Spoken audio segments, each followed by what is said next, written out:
नवरात्र व्रत कथा। जय माता दी, प्रेम से बोलिए माता रानी की जय। एक समय बृहस्पति जी ब्रह्मा जी से बोले, हे ब्रह्मन श्रेष्ठ, चैत्र और आश्विन मास के शुक्ल पक्ष में नवरात्र का व्रत और उत्सव क्यों किया जाता है? इस व्रत को करने से क्या फल मिलते हैं? इसे किस प्रकार करना चाहिए? सबसे पहले इस व्रत को किसने किया, सो विस्तार से कहिए। ब्रह्मा जी ने कहा, हे बृहस्पति, प्राणियों के हित के लिए तुमने बहुत अच्छा प्रश्न किया है। जो भी मनुष्य मनोरथ पूर्ण करने वाली माँ दुर्गा, महादेव, सूर्य और नारायण का ध्यान करते हैं, वे मनुष्य धन्य हैं। ये नवरात्र व्रत संपूर्ण कामनाओं को पूर्ण करने वाला माना गया है। इस व्रत को करने से पुत्र की कामना वाले को पुत्र, धन की कामना वाले व्यक्ति को धन, विद्या चाहने वालों को विद्या और सुख की इच्छा रखने वाले को सुख मिलता है। इस व्रत को करने से रोगी मनुष्य का रोग दूर हो जाता है।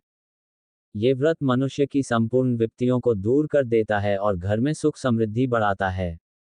इस व्रत को करने से समस्त पापों से छुटकारा मिल जाता है और मन का मनोरथ सिद्ध हो जाता है। साथ ही जो मनुष्य इस नवरात्र व्रत को नहीं करता वह अनेक दुखों को भोगता है और कष्ट व रोग से पीड़ित हो, अंगहीनता को प्राप्त होता है, उसके संतान नहीं होती और वह धन धान्य से रहित हो, भूख और प्यास से व्याकुल इधर उधर घूमता फिरता है तथा संज्ञाहीन हो जाता है। जो सधवा स्त्री इस व्रत को नहीं करती वह पति सुख से वंचित हो नाना प्रकार के दुखों को भोगती है। यदि व्रत करने वाला मनुष्य सारे दिन का उपवास न कर सके तो एक समय भोजन करे और 10 दिन बांधवों सहित नवरात्र व्रत की कथा का श्रवण करे। हे बृहस्पति, जिसने पहले इस महाव्रत को किया है वह कथा मैं तुम्हें सुनाता हूँ। ब्रह्मा जी बोले, प्राचीन काल में मनोहर नगर में पीठत नाम का एक अनाथ ब्राह्मण रह करता था। वह माँ भगवती का भक्त था। उसे संपूर्ण सद्गुणों से युक्त सुमति नाम की एक सुंदर कन्या उत्पन्न हुई। वह कन्या सुमति अपने पिता के घर बाल्यकाल में अपनी सहेलियों के साथ क्रीड़ा करती हुई इस प्रकार बढ़ने लगी जैसे शुक्ल पक्ष में चंद्रमा की कला बढ़ती है। उसका पिता प्रतिदिन जब दुर्गा की पूजा करके होम किया करता तो वह उस समय नियम से वहां उपस्थित रहती। एक दिन सुमति अपनी सखियों के साथ खेल में लग गई जिस कारण वह मां भगवती के पूजन में उपस्थित नहीं हुई। उसके पिता क्रोधित हो गए और वह पुत्री से कहने लगा, अरे दुष्ट पुत्री, आज तूने भगवती का पूजन नहीं किया, इस कारण मैं किसी कुष्ठ रोगी या दरिद्र मनुष्य के साथ तेरा विवाह करूंगा। पिता का ऐसा वचन सुन सुमति को बड़ा दुख हुआ और पिता से कहने लगी, हे पिता, मैं आपकी कन्या हूं तथा सब तरह आपके अधीन हूं, जैसी आपकी इच्छा हो वैसा ही करो। राजा से, कुष्ठी से, दरिद्र से अथवा जिसके साथ चाहो मेरा विवाह कर दो, पर होगा वही जो मेरे भाग्य में लिखा है। मेरा तो अटल विश्वास है जो जैसा कर्म करता है उसको कर्मों के अनुसार वैसा ही फल प्राप्त होता है, क्योंकि कर्म करना मनुष्य के अधीन है पर फल देना ईश्वर के अधीन है। जैसे अग्नि में पड़ने से तृणादि उसको अधिक प्रदीप्त कर देते हैं। इस प्रकार कन्या के निर्भयता से कहे हुए वचन सुन उस ब्राह्मण ने क्रोधित हो अपनी कन्या का विवाह एक कुष्ठी के साथ कर दिया और अत्यंत क्रोधित हो पुत्री से कहने लगा, है पुत्री, अपने कर्म का फल भोगो, देखें भाग्य के भरोसे रहकर क्या करती हो।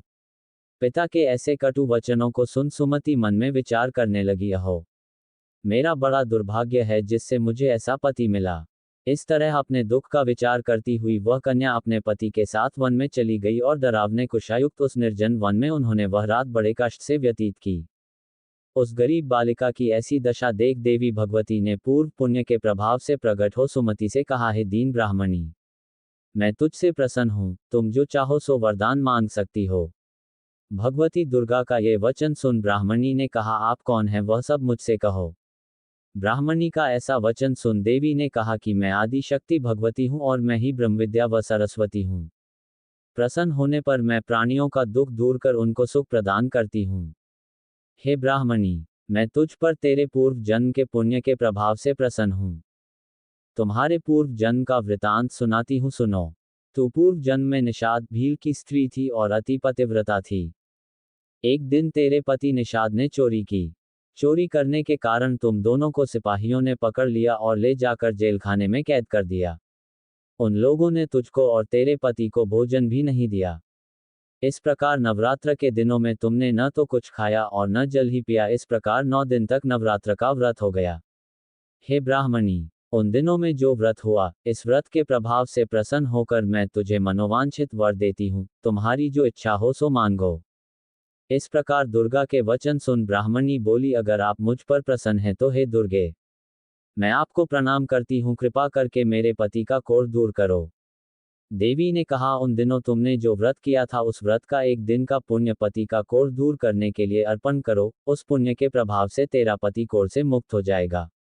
ब्रह्मा जी बोले, इस प्रकार देवी के वचन सुन वह ब्राह्मणी बहुत प्रसन्न हुई और पति को निरोग करने की इच्छा से जब उसने तथास्तु ठीक है ऐसा वचन कहा, तब उसके पति का शरीर भगवती दुर्गा की कृपा से कुष्ठ रोग से रहित हो अति कांतिवान हो गया। वह ब्राह्मणी पति की मनोहर देह को देख देवी की स्तुति करने लगी, हे दुर्गे, आप दुर्गति को दूर करने वाली, तीनों लोकों का संताप हरने वाली, समस्त दुखों को दूर करने वाली, रोगी मनुष्य को निरोग करने वाली, प्रसन्न हो मनोवांछित वर देने वाली और दुष्टों का नाश करने वाली जगत की माता हो। हे अम्बे, मुझ निरपराध अबला को मेरे पिता ने कुष्ठी मनुष्य के साथ विवाह कर घर से निकाल दिया। पिता से तिरस्कृत निर्जन वन में विचर रही हूँ, आपने मेरा इस विपदा से उद्धार किया है। हे देवी, आपको प्रणाम करती हूँ, मेरी रक्षा करो। ब्रह्मा जी बोले, हे बृहस्पते।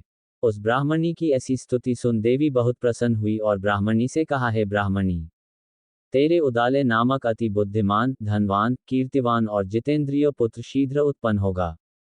ऐसा वर प्रदान कर देवी ने ब्राह्मणी से फिर कहा कि हे ब्राह्मणी, और जो कुछ तेरी इच्छा हो वह मांग ले। भगवती दुर्गा का ऐसा वचन सुन सुमति ने कहा कि हे भगवती दुर्गे, अगर आप मुझ पर प्रसन्न हैं तो कृपा कर मुझे नवरात्र व्रत की विधि और उसके फल का विस्तार से वर्णन करें। महात्म्य। इस प्रकार ब्राह्मणी के वचन सुन दुर्गा ने कहा, हे ब्राह्मणी, मैं तुम्हें संपूर्ण पापों को दूर करने वाले नवरात्र व्रत की विधि बतलाती हूँ, जिसको सुनने से मोक्ष की प्राप्ति होती है। आश्विन मास के शुक्ल पक्ष की प्रतिपदा से लेकर 9 दिन तक विधिपूर्वक व्रत करें। यदि दिन भर का व्रत न कर सके तो एक समय भोजन करें। विद्वान ब्राह्मणों से पूछकर घट स्थापन करें और वाटिका बनाकर उसको प्रतिदिन जल से सींचें। महाकाली, महालक्ष्मी और महासरस्वती देवी की मूर्तियां स्थापित कर उनकी नित्य विधि सहित पूजा करें और पुष्पों से विधिपूर्वक अर्घ्य दें। बिजौरा के फल से अर्घ्य देने से रूप की प्राप्ति होती है। जायफल से अर्घ्य देने से कीर्ति, दाख से अर्घ्य देने से कार्य की सिद्धि होती है, आंवले से अर्घ्य देने से सुख की प्राप्ति और केले से अर्घ्य देने से आभूषणों की प्राप्ति होती है।